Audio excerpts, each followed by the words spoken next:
Hello guys, in this video I'm gonna show you how to transfer money from US to India bank. This is easy. We need to find Western Union.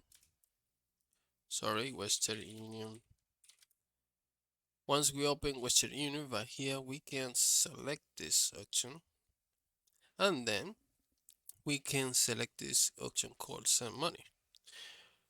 To send money to India is really easy.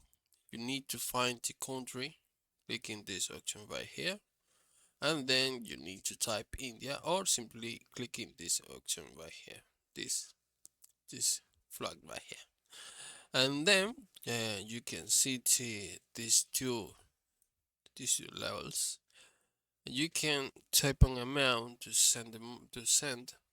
be sent, and right here you can see the amount of the that will be sent into currency of India.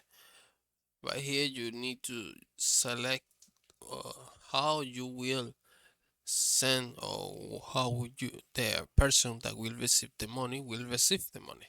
Right here you can see three options. You can select one of them depending of your contact, and then right here you can select how you can pay this transfer. As you can see, you have four four choice to select, and well, this is really easy to do. You need to click continue and add all the information about the content to send the money. I hope this video was helpful. Please comment and subscribe.